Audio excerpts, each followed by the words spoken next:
रजस्वला के 7 के 5वें दिन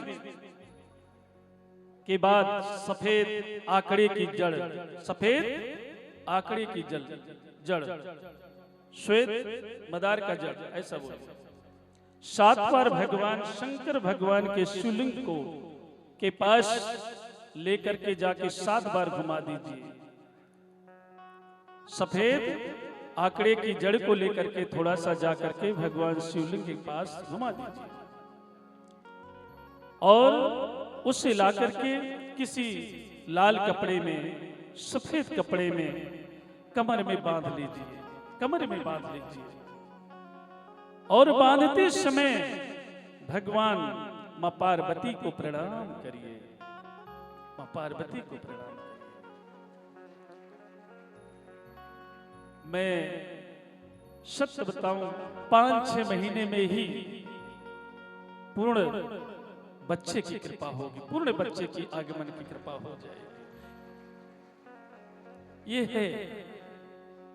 ये है सफेद आंकड़े की जड़। जड़ वही है, लेकिन बाबा कृपा कर रहा है उस जड़ में, बाबा कृपा कर रहा है। इसलिए मेरी मात्र शक्तियां इस दरबार में, सारी दवाएं मैंने बताया, जो बापू के दरबार में आता है, मैं गारंटी के साथ कहता हूं पूर्ण कृपा होगी, पूर्ण कृपा होगी, पूर्ण कृपा होगी।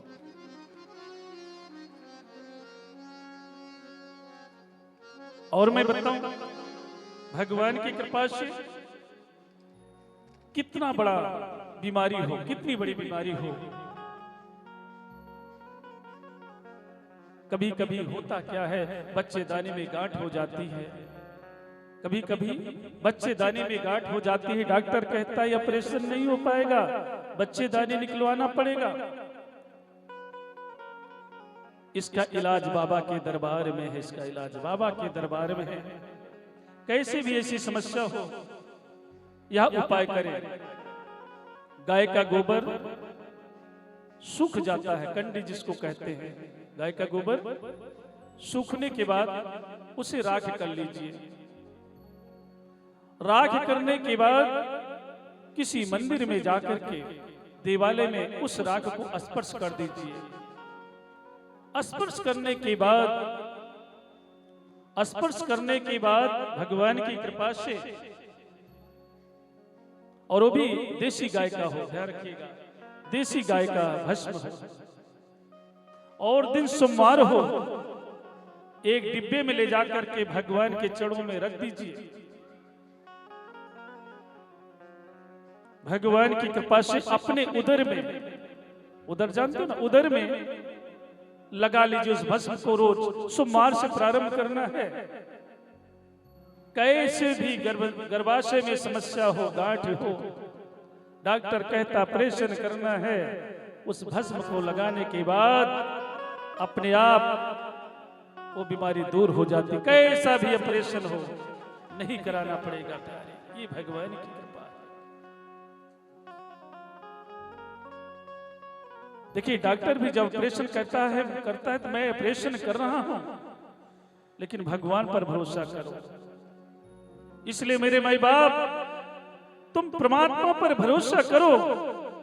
जब तुम परमात्मा पर भरोसा करोगे, अपने आप एक भस्म, एक गोमाता का 33 कोटि गोमाता का गोबर कंडा भगवान शिव को स्पर्श करने के बाद तुम उदर में लगा रही हो, तुम्हारा कल्याण क्यों नहीं होगा? क्योंकि मां पार्वती स्वयं देख रही है मेरे भक्त को क्या चाहिए।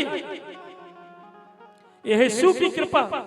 ऐसे तमाम भक्तों का कल्याण आपके सत्संग के माध्यम से हुआ है। तमाम मैसेज आते रहते हैं, हजारों मैसेज पढ़े, मैं पढ़ ही नहीं पाता हूं। समय मैसेज पढ़ूं कि मैं साधना करूं। लेकिन मेरे माई बाप, जितनी भी संगत मेरी आवाज इसको सुन रही है, मैं इतना जरूर कहूंगा, जो ऐसा सत्कर्म करेगा बाबा की कृपा होगी। मेरे बाबा की, भोलेनाथ भूतेश्वर भगवान की कृपा होगी, गोपेश्वर भगवान की कृपा होगी।